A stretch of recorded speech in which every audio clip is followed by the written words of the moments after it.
Magandang araw ng ating Panginoon, mga kapatid ng TGSMC family members. Ngayong araw na ito po ay naka-schedule ang ating pong PIN1 para po sa pagbibigay ng ating pong Home Church Family Sunday Worship. At nandito nga po tayo sa Montinola Family upang ganapin po ang ating pong praise and worship para po sa pagre-record ng ating pong Home Church Sunday Worship. So, nais ko pong ipakilala sa inyo ang ating pong home church leader sa home church na ito, kundi si Sister April Montinola. Sister April, pwede po bang may pakilala ninyo ang members ng umatin sa inyong home church? Sino-sino po sila? Opo, Pastor, ito po yung aking asawa, si Louie Jean, si Baby J po, si Kelly Jean, si Kimberly, Asumi, si Kylie, John Louie po, at si Keisha. Yan po, Pastor, yan po sila. Ayan. So, Sister April, ano po yung naidulot ng ating pong home church na ito sapagkat dati nag-worship po tayo sa simbahan. Pero ngayon, dahil po sa pandemya, ay dito na po tayo sa ating pong mga kanya-kanyang tahanan upang gawin yung home church. Ano po ang naidulot po sa inyo ganito? Sa amin po, Pastor, maganda rin po ang naidulot na kahit po na ganito po na may pandemic po tayong nararanasan ngayon, na malaking tulong po itong ganito pong home worship po sa atin dahil po ito po hindi tayo nawawala sa Panginoon. Nakakapanood po tayo ng salita ng Diyos na napakabuti talaga ng Panginoon, hindi niya po tayo pinabayaan, Panginoon. Hindi po tayo pinabayaan ng Panginoon na hindi mawala sa atin ang kanyang salita. Amen. At darating din naman po na malulutas to ng Panginoon itong pandemic na ito at makakabalik tayo. Namimiss na po natin syempre po yung pagsimba mismo sa tahanan ng Panginoon. Amen. Yan po, Pastor. Maraming salamat. Ngayon naman po ay dumako na tayo sa ating pong praise and worship. Kaya pangunahan po tayo nating mga music team sa pangunguna ng ating song leader na si Sister Giselle Morelos. Yan, sa oras ito, sama-sama po nating papurihan ang ating Panginoon ng buong kagalakan. Let's sing Labis na Galak.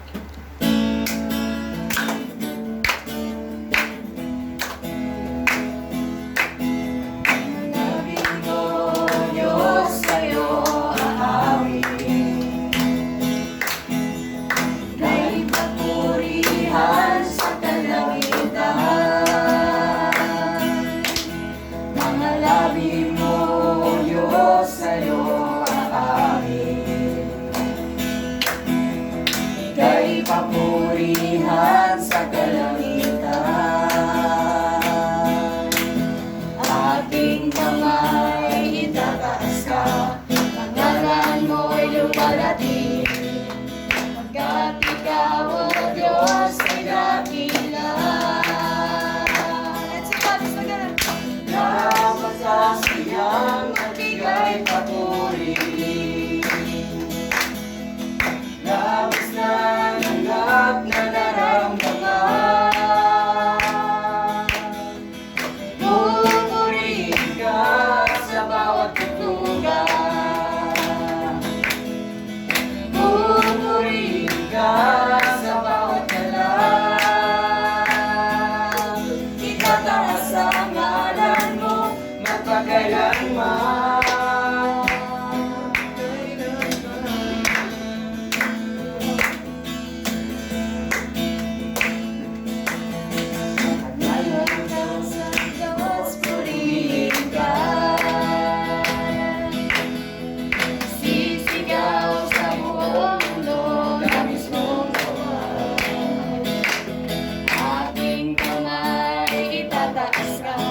Pangalan mo'y lumalaki,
sa oras nito, patuloy po tayong umawit sa ating Panginoon and damhin po natin ng buong puso ang awit na ito and let's sing Come Holy Spirit.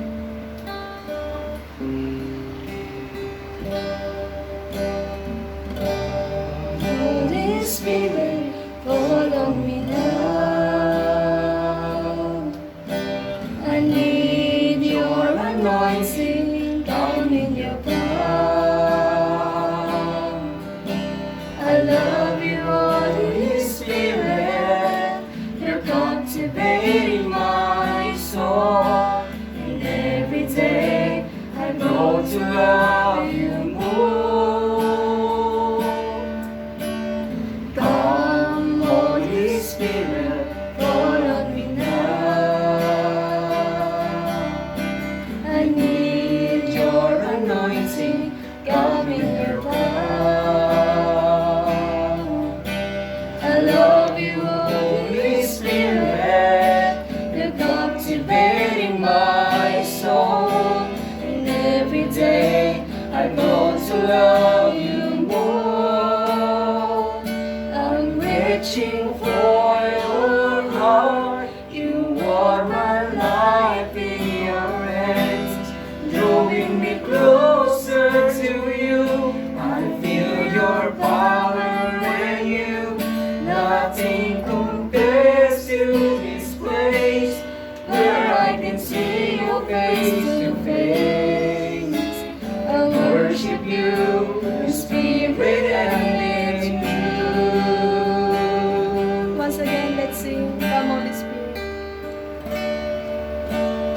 Come, Holy Spirit, fall on me now. I need your anointing, come in your power.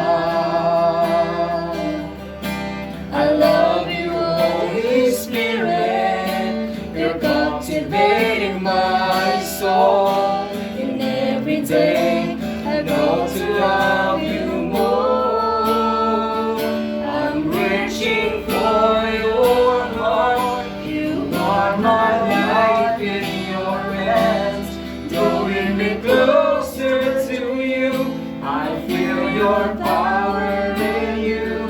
Nothing compares to this place where I can see you face to face.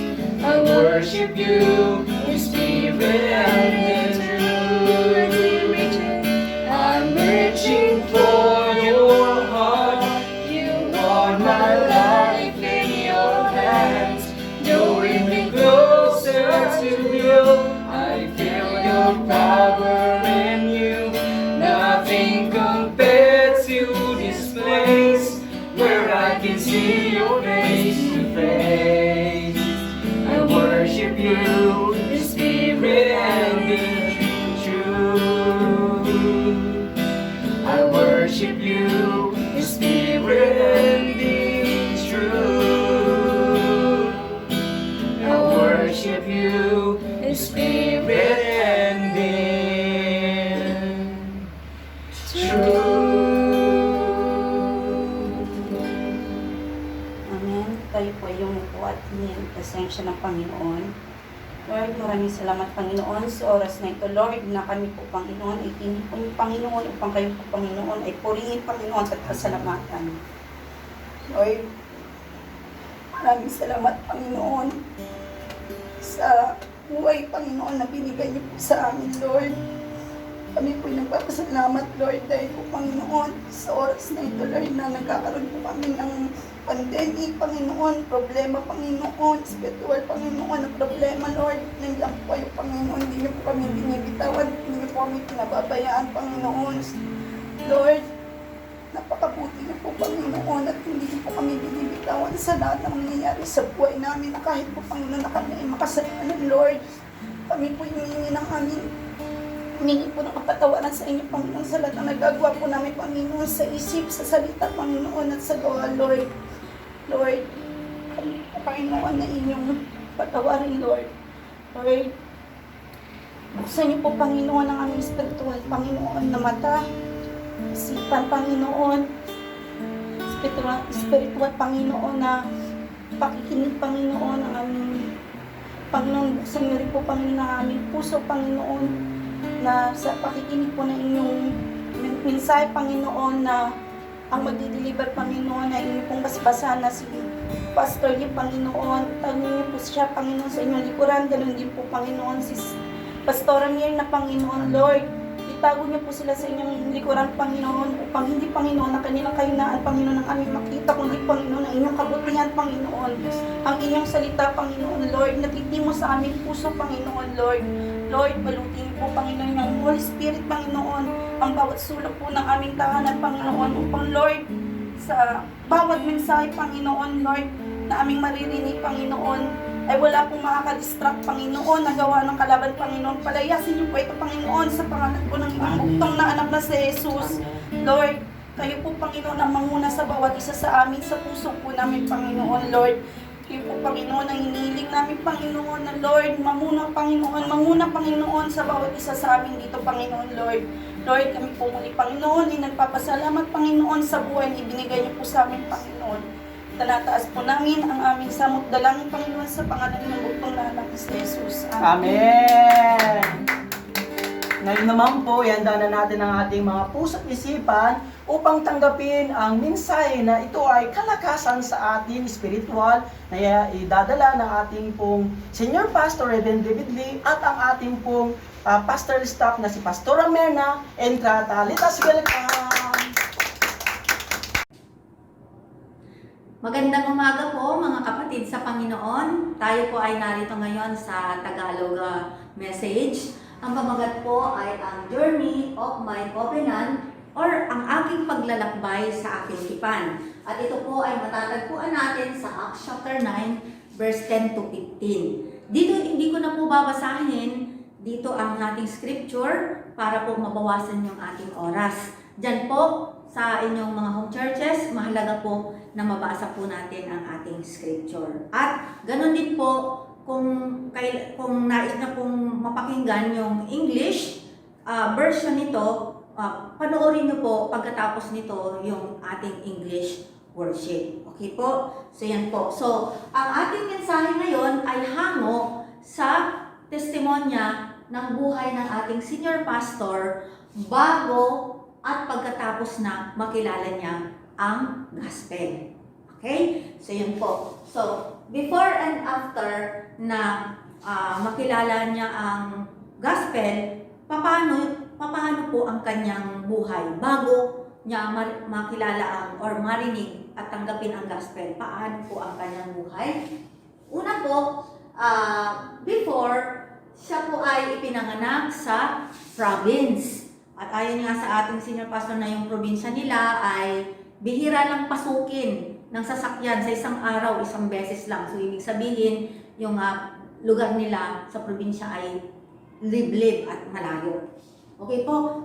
And, nung ipinanganak siya po ay hindi siya masalita.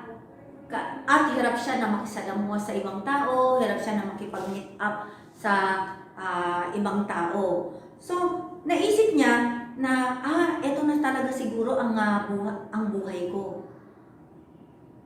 Pero, nung narinig niya at tinanggap niya ang gospel, sabi niya, kaya pala ako ganito, na hindi ako masalita, nahihiya ako sa pakikisalamuha sa ibang tao at hirap ako ng kapag-usap sa iba dahil hindi ko pa natatanggap ang magandang balita. Okay? So, yun po. And, sabi ng nanay niya, sa buhay niya ay merong abortion na nangyari or pag-iisip para sa kanya. So, nais siyang ipalaglag ng kanyang nanay nung siya po ay ipinagdadalang tao.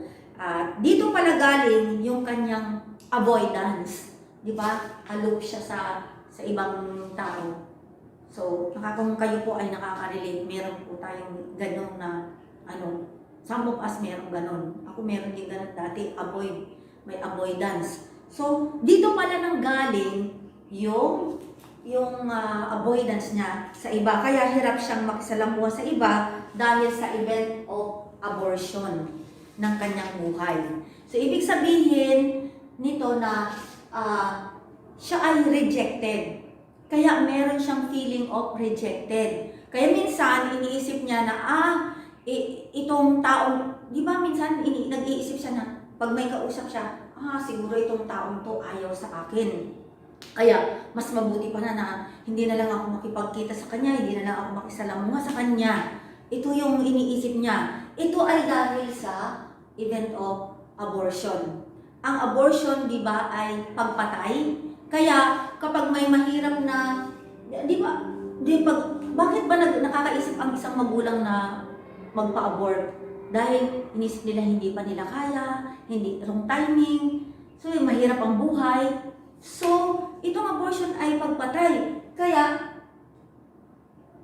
kapag merong mahirap na sitwasyon sa kanyang buhay, ano yung sinasabi niya? Mas maganda na lang na ako ay mamatay. Di ba na lagi natin itong naririnig na pinapatutuon niya dati? Mas maganda na lang na siya ay mamatay, or sinasabi niya na gusto ko nang mamatay, gusto ko nang magpakamatay. Ganyan ang kanyang pakiramdam. Ito ay dahil sa event of abortion.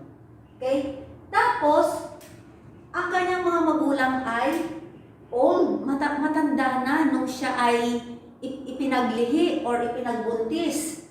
Ang nanay niya ay 42 years old at ang tatay niya ay 52 years old nang siya po ay maipanganak. Kaya, kapag pupuntahan po siya ng tatay niya sa school, siya po ay nagtatago, siya po ay nahihiya.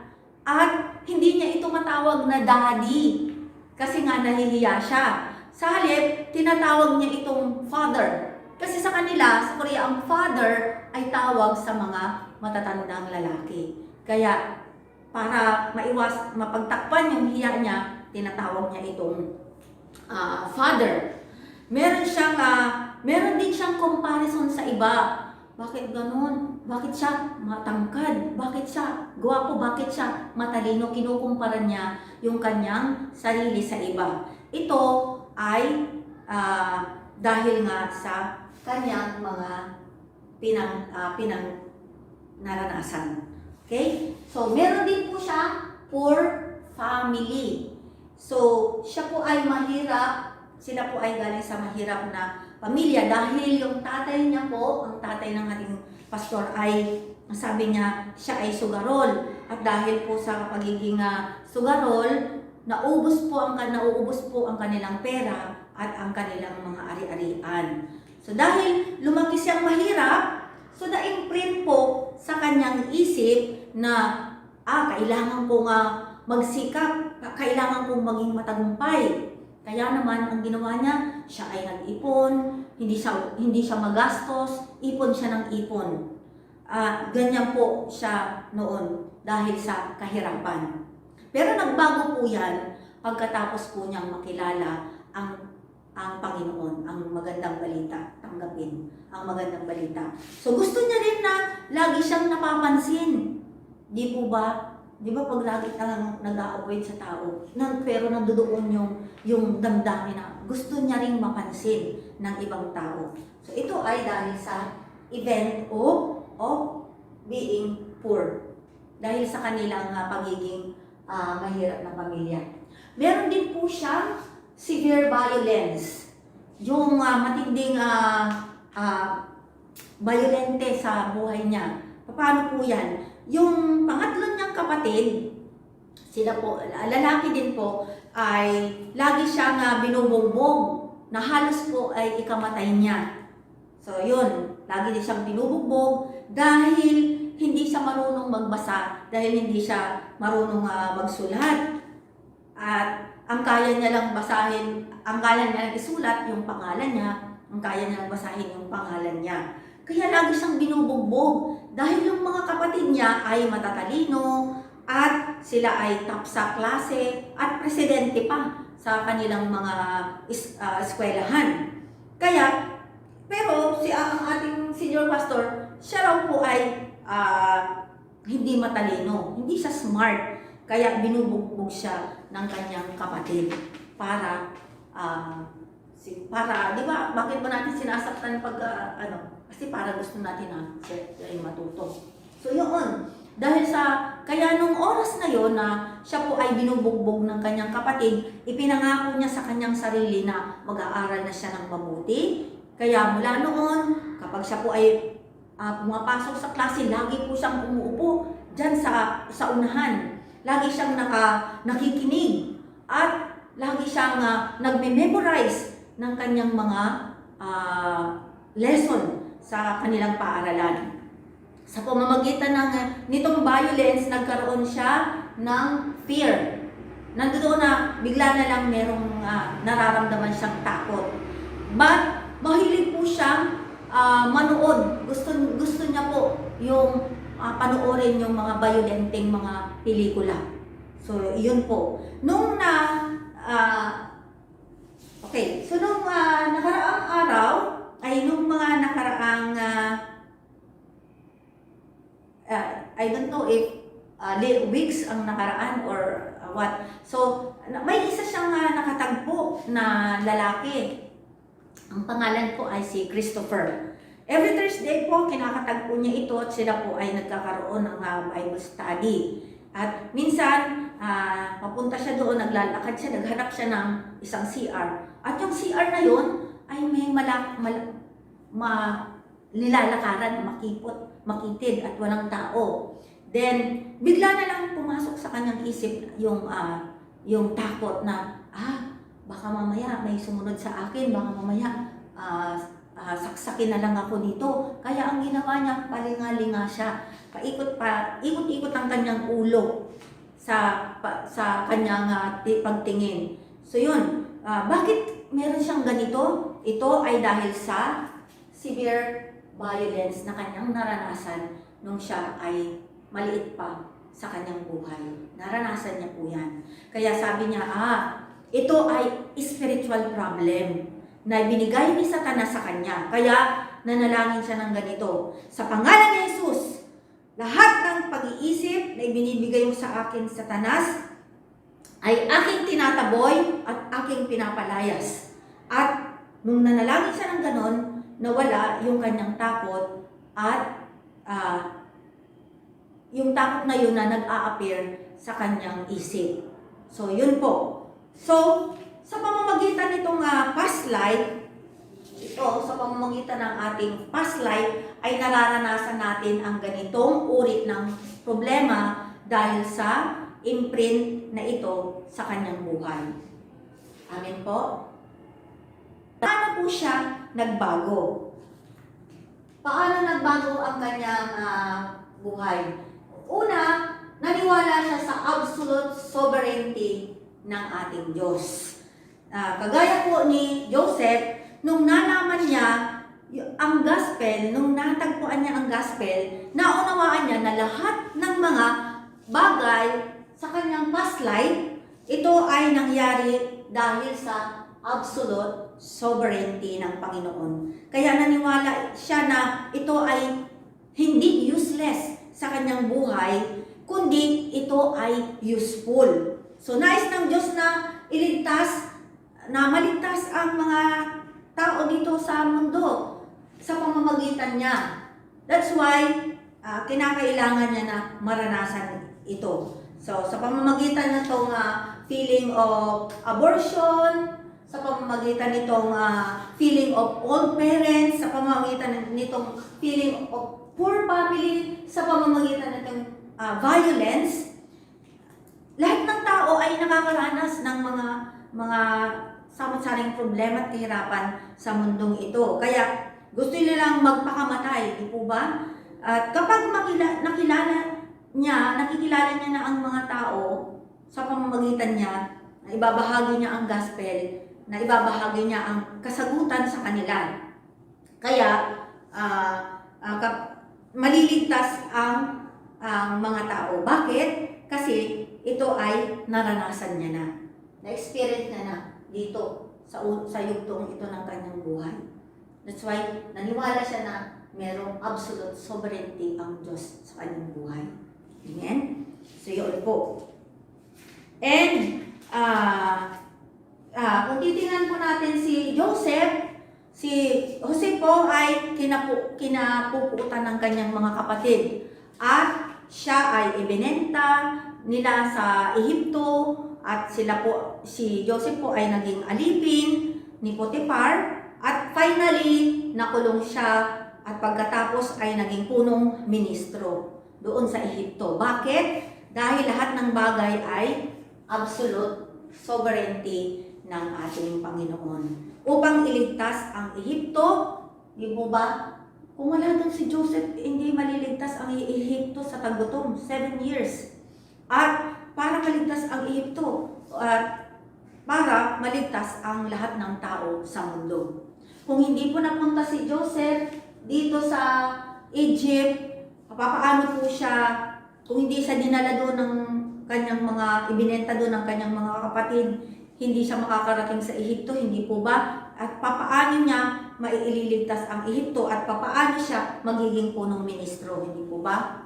So, kung hindi niya rin siya naging alipin ni Potiphar doon, paano niya matututunan ang tungkol sa economics? So, habang nandun siya alipin ni Potiphar, mayroong itinuturo ang Diyos sa kanya doon. At yun ay ang tungkol sa ekonomiya.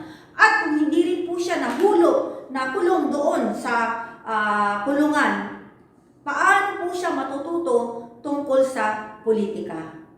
Amen po? Kaya, imposible na matuto ng walang pagtuturo, hindi po ba? Kaya dapat lahat ng bagay ay nangyayari because of the absolute sovereignty ng ating Diyos.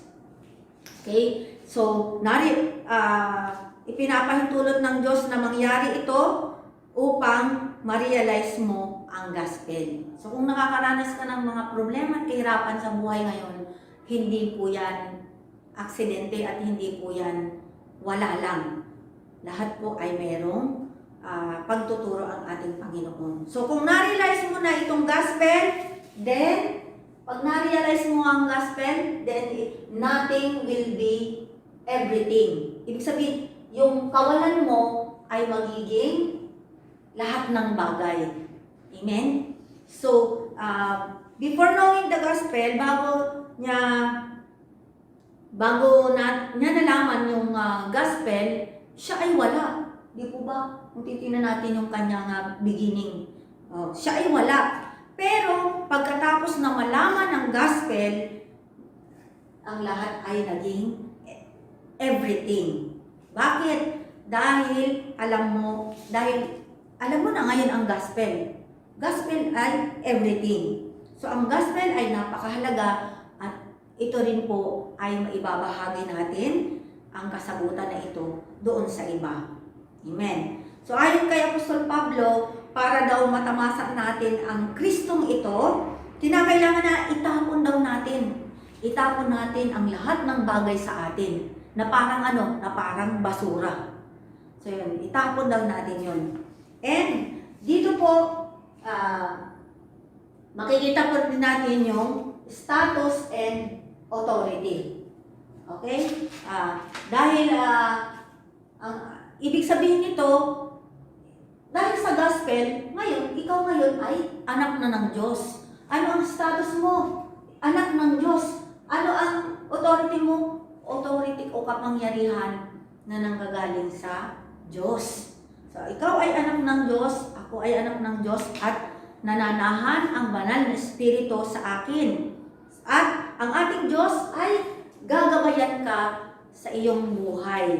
At sasagutin niya ang iyong mga panalangin. Yan ang pagpapala mo bilang isang anak ng Diyos. At bibigyan ka niya ng kapangyarihan upang palayasin ang demonyo na nanggugulo sa iyong buhay at upang mapagtagumpayan mo ito at ang kapangyarihan ni Satanas.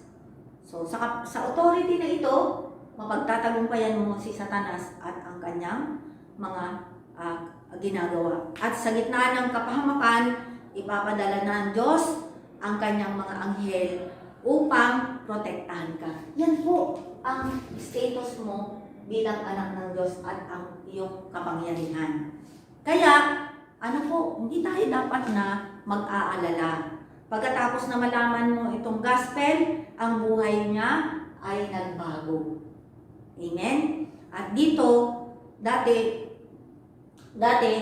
siya ay malungkot. Di ba? Malungkot po ang ganitong kalagayan. Dati siya ay malungkot at ang buhay at ang kanyang buhay ay ganito dahil sa mga bagay na ito. Pero pagkatapos na ma-realize niya ang gospel, na-realize niya na lahat ng bagay ay plano ng Diyos at ito ay spiritual na problema na walang ibang solusyon kundi ang Panginoong Hesukristo lamang. And after nito, na-realize niya rin, na-recognize niya. Nung nalaman niya na, si Hesukristo lamang ang kasagutan. Na-recognize niya rin na, na-recognize niya yung Genesis chapter 3, Genesis chapter 6, at saka Genesis chapter 11. Yung trap, mga bitag ni Satanas sa buhay ng tao. Kaya sabi niya, nais ni Satanas na mamuhay ako sa pagiging self-centeredness. Nais ni Satanas na mamuhay ako sa pagiging money-centeredness. At nais ni Satanas na mamuhay ako na iniisip lamang ay ang pagiging matagumpay or successful centeredness. So, dahil dyan, lagi akong sa aking pamilya, para sa aking kinabukasan, yan lagi ang nasa isip ng tao. Bakit? Dahil si Satanas, ang buhay, siya yung nagka-capture sa isip at puso ng tao. At siya ay, ang taong ito, na merong trap ni Satan, siya ay bihag ni Satanas sa pamamagitan ng spiritual na problema. Amen? Kaya, nung nalaman niya ang gospel, ang buhay niya ay naging napaka-iba. Naging kakaiba. So, bago niya nalaman ang gospel at pagkatapos niya nalaman ang gospel, malaki po ang pagkakaiba. Amen? So, yan po. Tingnan naman po natin yung field na meron siya. Okay? So, kailangan makita natin ang field. Kung meron kang field, meron kang evangelism. Amen? So, makikita natin ang field makikita natin dito sa John chapter 8 verse 44 na merong spiritual status. At sino ang nagka-capture sa kanila? Si Satan. Yan po. Bihag ni Satanas. Kaya bakit sila ay nangangalunya? Yan po yung mga makikita natin sa mundong ito. Bakit may pangangalunya? Bakit may pagpatay? Bakit may nanloloko? Mga nandideceive? Di po ba maraming mga ano sa mundong ito yung scam? Bakit may mga nagnanakaw? Bakit marami nag-i-enjoy na magsugal? At bakit merong addiction, drug addiction, liquor addiction? Bakit merong? Dahil ang spiritual na katayuan ng tao ay hiwalay sa Diyos. Ito po ang kanilang spiritual status. Ito ang kanilang spiritual na katayuan, bihag ni Satanas. Kaya makikita natin yung iba't ibang mga ginagawa ng tao sa daigdig sa mundong ito. You see, nung si Adan po at si Eva, nung sila po ay likhain ng Diyos, sila po ay nakahubad. Pero hindi sila natatakot, di ba? Naglalakad sila, wala na silang damit nun. Hindi sila nahihiya. Sila ay masaya at dahil sa ang spiritual na katayuan nila o ang spiritual status nila, sila ay kasama ng Diyos. Pero ang sitwasyon nila ay ganoon, di ba? They are naked, hubad. But hindi sila nahihiya, hindi sila natatakot. Because kasama nila ang Diyos. Pero nang sila po ay napahiwalay sa Diyos, ang kanilang spiritual na katayuan ay nagbago. Amen. Nang sila po ay napahiwalay sa Diyos, sila ay naging makasalanan. At sila, dahil sa kasalanan, sila ay nabihag ngayon ni Satanas. At dahil bihag ni Satanas ang kanilang puso, ang kanilang isip, maging ang kanilang buhay.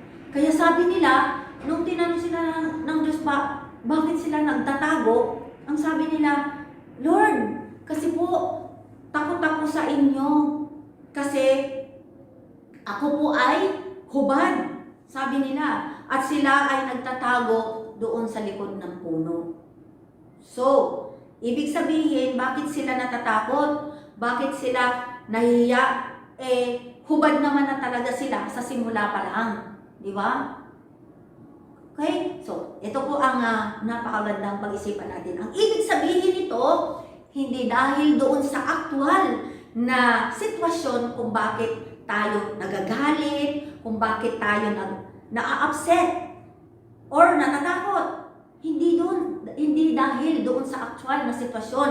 Ito ay dahil sa ating spiritual status. Ano ba ang spiritual status mo during that time? Amen? Ano ba yung spiritual na katayuan mo nung oras na yon?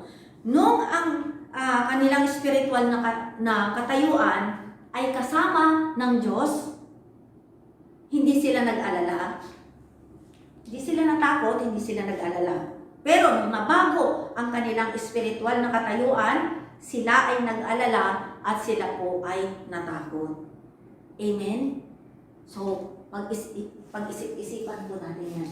Number 2, sa Ephesians chapter 2, verse 2, ang sabi po dyan, they follow the culture of the world. Sinunod nila ang kultura ng mundong ito. Drug addiction, liquor addiction, o pagka-addict sa sugal. Ito po yung sinunod ng tao sa mundong ito. Nung nakaraan na pinatotoo ni Sister Chatty sa Bible study, sabi niya, si Kristen daw ay nanonood ng YouTube hanggang 1 a.m. So ito po ang kanilang pinoproblema. Kaya sila ay nag-aalala at one time kinuha nila yung smartphone kay Kristen. Nung kinuha nila itong smartphone kay Kristen, umiyak si Kristen. Okay po, so paano manunood ang isang baby? Di po ba? Paano manunood ang isang baby hanggang 1 a.m. sa YouTube? Amen? So, ito ay imposible. Pero, ito yung kultura ng mundong ito. Amen? Hinahawakan ni Satanas ang puso ng tao, kaya maraming kabataan po ang nahuhulog sa kultura ng mundong ito. Sila ay namumuhay sa ganitong klaseng pamumuhay. Ano ba yung buhay nila? Smartphone, music. So ito po, they follow the ruler of the air. Sino po yung ruler of the air? Si Satanas. Po, binibihag niya ang tao at pagtas dadalhin niya sa impyerno. Ephesians chapter 2 verse 3. Child of wrath.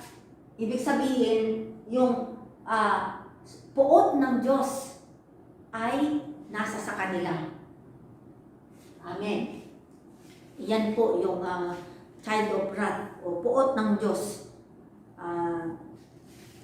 Dahil merong absolute impossible life ang tao. Bakit ang kanilang buhay ay absolute impossible life? Dahil ang kanilang spiritual na katayuan, ito po, dahil ang kanilang spiritual na katayuan ay hiwalay sa Diyos. Ang ama nila ay si Satan. Si Satanas ay bihag ang kanilang buhay. Hawak ang kanilang buhay. Kaya, ano man yung gagawin nila, sinusunod nila ang ruler of this world. Ang ruler of the air sa mundong ito. And, ano man ang gawin nila sa mundong ito ay kabiguan. Sa dulo ay kabiguan. Amen? So, ang buhay natin ay parang imposible dito sa mundong ito. Pero, wag nating kainggitan po yung mga mayayamang tao sa mundong ito. Pagaya halimbawa nila Ayala, Huwag natin kaingitan yung mga mayayaman sa paligid natin. Kahit na siya ay pinakamayaman sa ating bansa o sa lugar natin, balang araw, meron kasing absolute impossible life. Balang araw, ito ay darating sa buhay ng isang tao na wala pa sa gospel. Hindi po, ang pera po ay hindi sukatan para tayo po ay maging masaya o maging tanggap ang kaligayahan. Kundi ang sukatan po ay ang pananatili natin kasama ng Diyos. Amen? Amen. Number 4 po, ang pang-apat po is evangelize. Ang buhay ng ating senior pastor. Sa field, meron siyang field, kaya meron siyang evangelism. One day, nagkaroon po ng Grand Evangelism Day dito sa ating simbahan. At ang ating senior pastor po ang nagpapahayag ng mensahe. Meron pong isang babae na dumating dito sa ating simbahan, isang paralytic woman. At habang po siya ay nakikinig ng salita ng Diyos, tinanggap niya ang Panginoong Hesukristo. At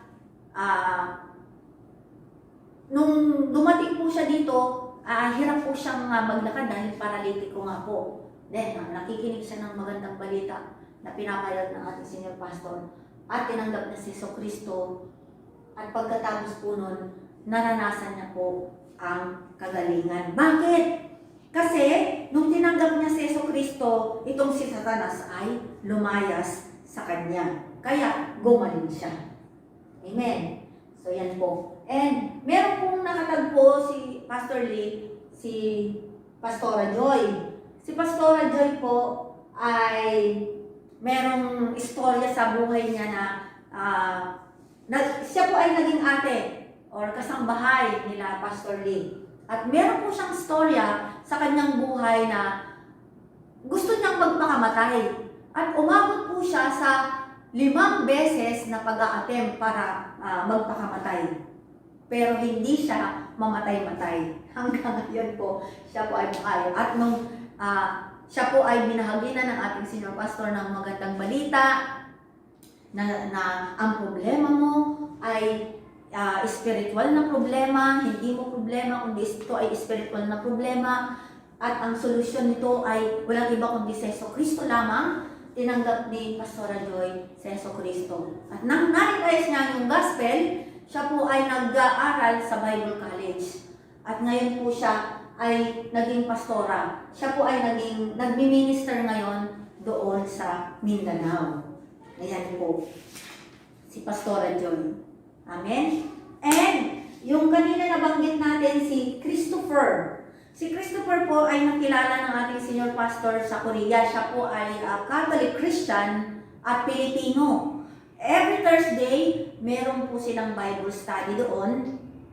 At ipinaliwanag po ng ating senior pastor kung bakit dapat na maniwala kay Hesukristo. Bakit dapat siyang maniwala kay Hesukristo? May 2 dahilan po kung bakit na dapat maniwala tayo kay Hesukristo. Ang una po, dahil tayo po ay, ang problema po natin ay spiritual na problema. At ang ating buhay ay absolute impossible life. Yun pong dahilan kung bakit kailangan nating maniwala kay Hesukristo. Kaya, itong si Christopher, siya po ay matalino. Madali niyang naiintindihan ang mga itinuturo sa kanya ni Pastor Lee. Minsan po, na-memorize niya na yung siya po ay smart. At naniniwala pong ating senior pastor na itong si Christopher ay inihahanda ng ating Diyos para sa evangelism dito po sa Pilipinas. Ayan po. So, yan yung field ng ating senior pastor. And then, yung pangatlo is healing. Okay? So, dapat po magkaroon tayo ng healing. After natin makatanggap ng gospel, dapat merong healing. Ano po ito? Yung imprint. Ito po yung mga mga maling na imprinta sa ating isip, sa ating brain. Sa isip po yan. At yung wrong roots, ugat, nag-ugat sa ating puso. Maling ugat na nasa ating puso. At dahil sa wrong imprints, wrong roots, nagkaroon ng wrong nature sa ating buhay.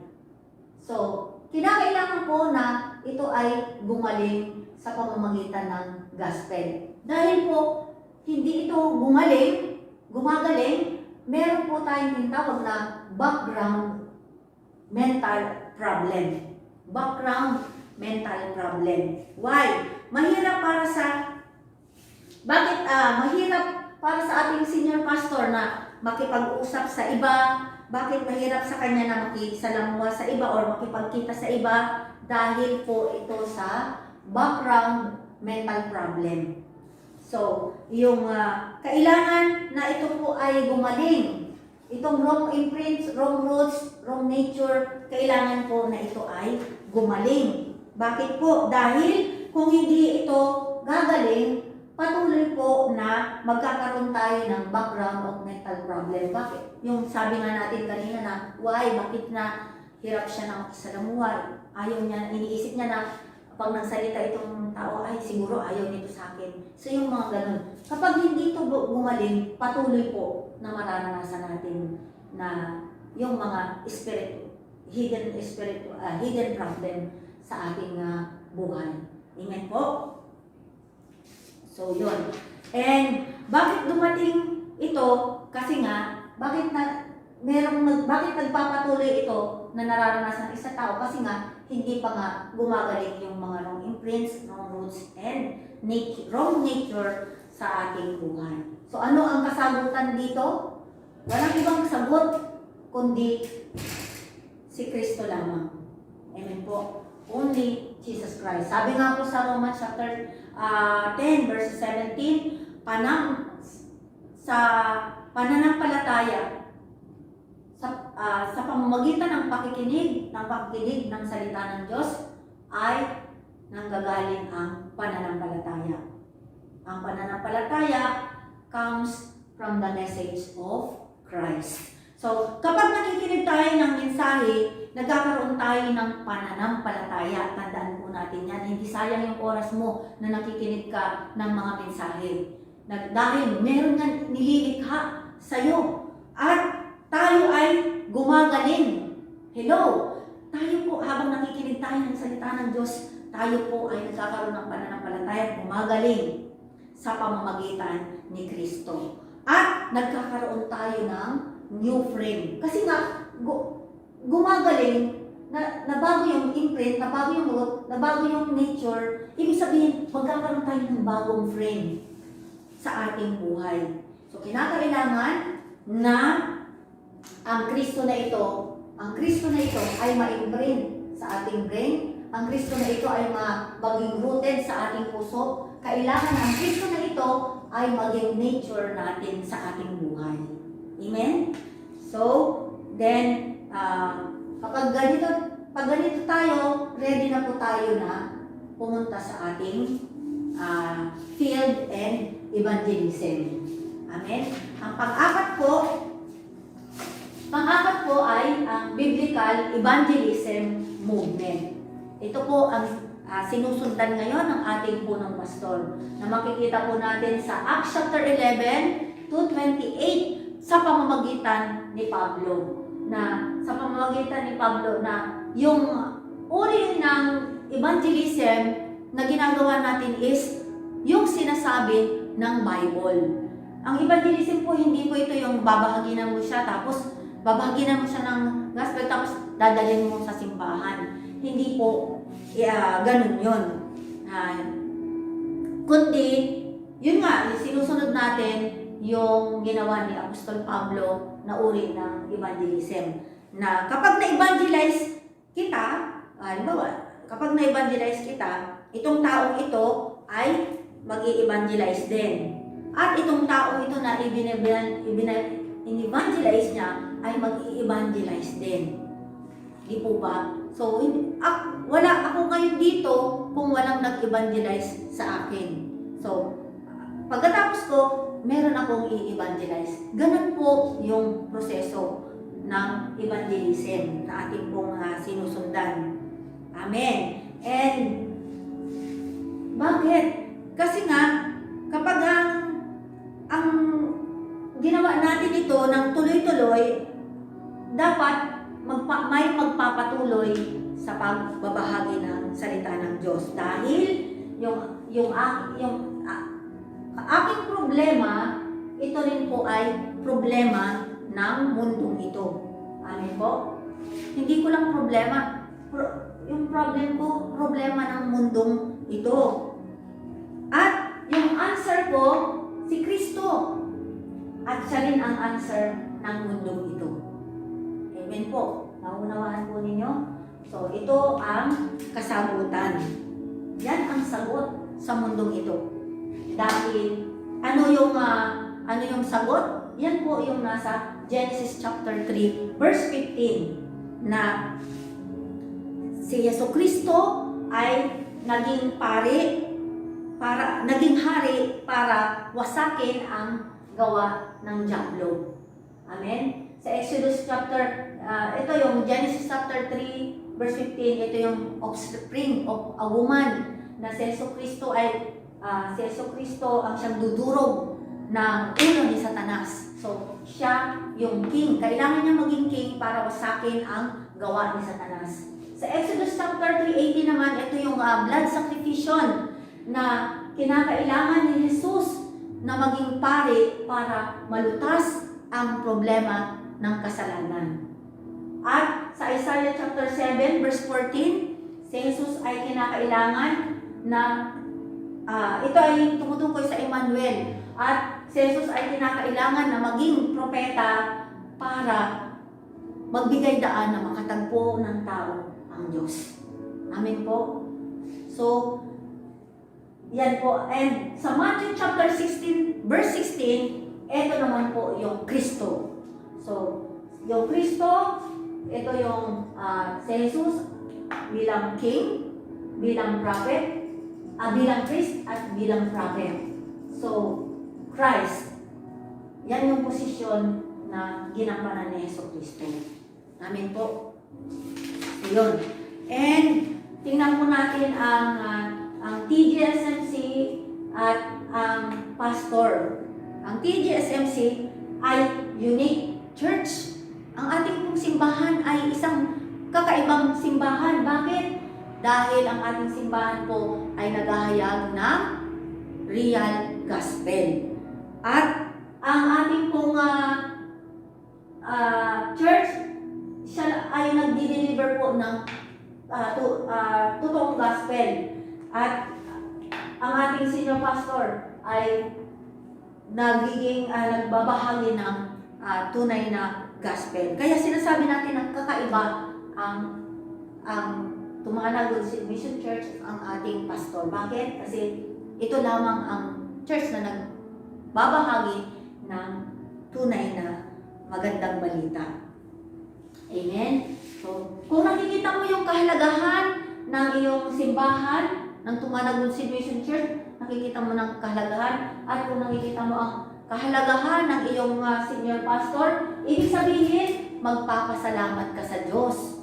Magpapasalamat ka sa Diyos na ibinigay itong simbahan dito sa Tumana at binigyan tayo ng pastor na nagbabahagi ng gospel. At susuportahan mo ito, ano man yung ginagawa niya sa field, ano man ang ginagawa niya sa evangelism movement. Dahil naniniwala ka na ang tao ay merong spiritual na problema at si Satanas ang siyang may captured. Kaya kinakailangan na gumaling ang lahat ng tao sa pamamagitan ni Kristo. Kaya susuportahan mo ang Tumanagon Mission Church at ang iyong pastor. Amen po? At dapat rin na magkaroon tayo ng identity of myself. Anong ibig pong sabihin nito? Na bakit ka nagtatrabaho, bakit ka nagbi-business, bakit ka nag-aasawa? Ito ay para sa evangelism movement. Word evangelization. And yung identity of myself, bakit ako ipinadala ng Diyos sa church na ito? Di ba? Maraming church dito sa mundong ito. Bakit nandito ka sa Tumanagon Mission Church? Bakit dito ka ipinadala ng Diyos sa church na ito? Amen? Bakit meron tayong Korean senior pastor? So yun, dapat, yan po yung identity of myself. Na dahil alam mo ang kahalagahan, dahil dito sa mga sa ating mga pinag-aralan, sa pangyayari sa buhay ng ating senior pastor, bakit mo siya susuportahan?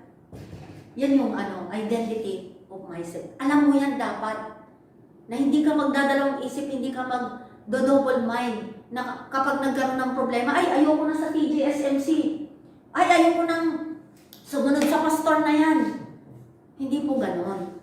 So, you have to know kung bakit ka nandito at bakit sumusunod ka sa pastor. Identity of myself. Amen? So, nais ng ating senior pastor na tayo po ay magsama-sama na naglilingkod at nagpapagamit sa Diyos para sa kanyang kaluwalhatian. Sa kaluwalhatian ng Diyos. Amen? So, mga minamahal na kapatid, nawa ay marami tayong natutunan sa journey of the covenant ng ating senior pastor. Journey of the covenant na sa ating Panginoon. At tayo rin, meron din akong journey of my covenant. Tayong lahat dapat meron tayong journey of my covenant. Amen? So sa buong linggo ito, pag-isipan po natin ang mensahe. At isipin natin ito. Isipin natin upang sa gayon hindi tayo nasishaken. Amen po. God bless you all po. Maraming salamat. Tayo po yung manalangin. Amang Diyos, salamat po sa umagang ito na ipinagkaloob mo sa amin at ipinakita mo ang paglalakbay ng buhay ng aming senior pastor na dala ang covenant sa inyo. Dalangin namin, Panginoon, na gamitin mo ang bawat isa sa amin para sa paglalakbay din na ito na ikaw po ang maluwalhati at mapaglingkuran ng aming mga buhay. Salamat po, Panginoon, sa lahat ng nakikinig at nag-worship ngayon. Ibuhos niyo po, Panginoon, sa kanila ang pagpupuspos ng banal na Espiritu. Sa bawat isa sa amin, ibuhos niyo po ang pagpupuspos ng banal mong Espiritu. At salamat po na sa buong linggong ito, kami po ay magpapagamit sa inyo, Panginoon, para sa inyong mga purposes at para sa inyong kaluwalhatian. I-bless niyo rin po ang buhay ng aming senior pastor at ang evangelism movement na kanya pong nilalakbay. Salamat po na ginawa mo kaming bahagi sa paglalakbay na ito, Panginoon. At sa gagamitin mo rin po kami para sa inyong kingdom. Marami pong salamat po. Ito pong aming dalangin sa pangalan ni Jesus. Amen. Amen. Amen. Praise God. Ngayon po, lagi po nating pagkakatandaan ang mensahe na ating pong natanggap sa Panginoon, na kung saan ay lagi nating i-recognize ang lahat ng ating mga problem ay spiritual problem. Kaya naman po, magiging sigurado tayo sa ating unique answer na walang iba kundi si Jesus Christ. Dumako naman po tayo ngayon sa ating mga mahalagang announcement. Patuloy po tayo na magkakaroon po ng home church sa ating pong kanya-kanyang sa ating duty pastor.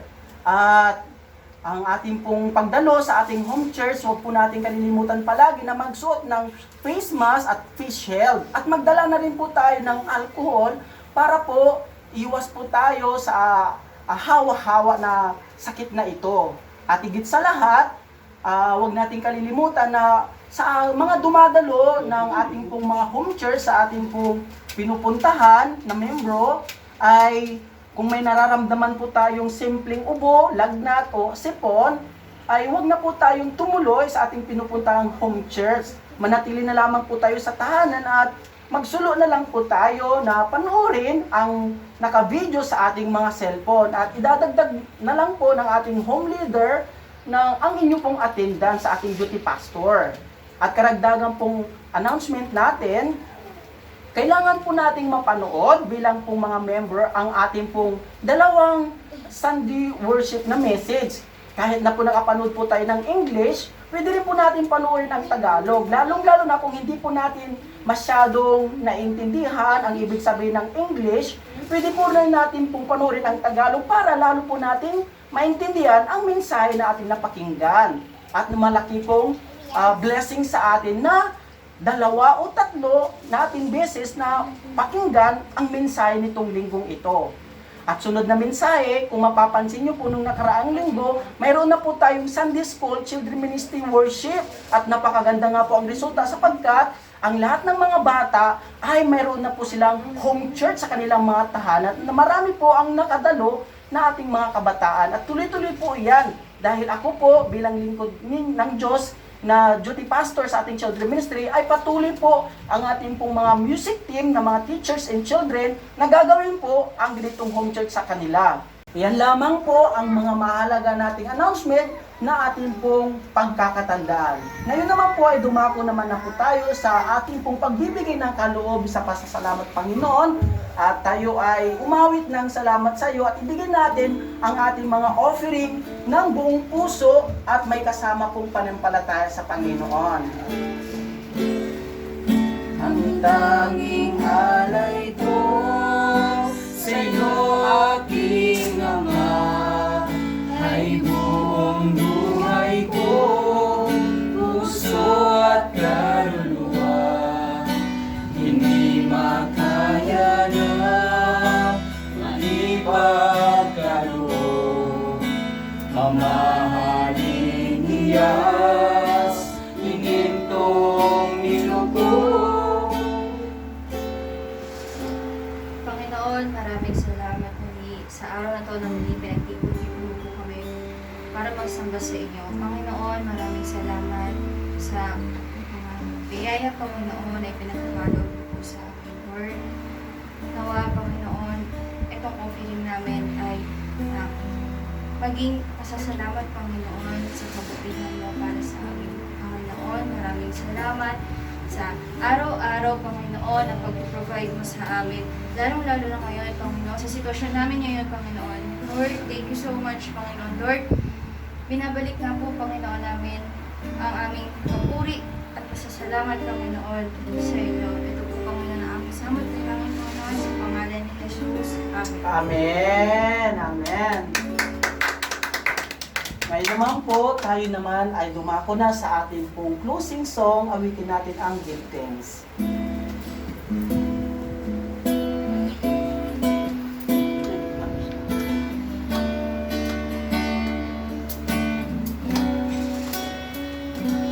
Give thanks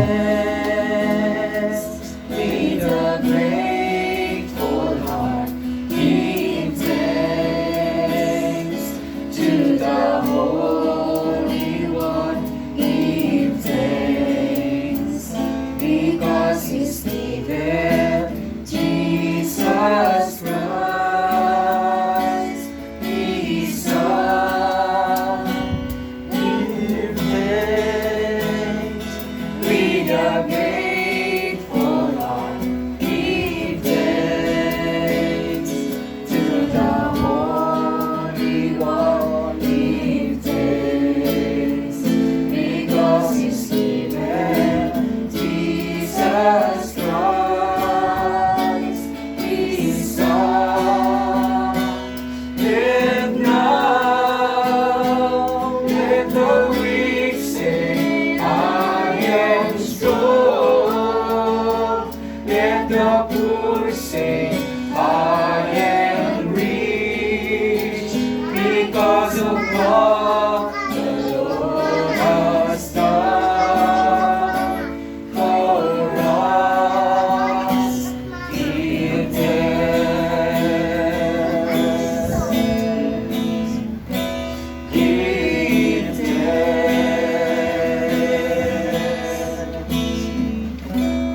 Give thanks. Tayo po ay pumikit at dumako sa ating closing prayer. Father God, maraming salamat po sa buong linggong ito na pagkakalubos sa amin ng lakas at tagumpay sa amin pong mga pagsubok na pinagdaanan sa aming mga buhay. Patuloy na palakasin mo ang aming pong spiritual na pamumuhay na lagi po naming mararanasan at i-enjoy ang gospel na kung saan ito po yung absolute covenant namin sa inyo, Panginoon. Sa bawat pamilya, lalo na higit sa lahat ang aming pong family TGSMC members, ay lagi po kami, Panginoon, nagkakaroon, O Lord God, ng unique answer sa aming buhay. Salamat din po sa pamilyang ito na inyo pong pinagkalooban ng pribileyo magkaroon ng home church worship, Sunday worship dito, na nandun, Panginoon, yung successful namin pong pagsamba sa inyo. Salamat ng bawat pamilya ay pagpapalain mo, hindi lamang po physical, maging financial, ganun din lalo higit ang bawat spiritual.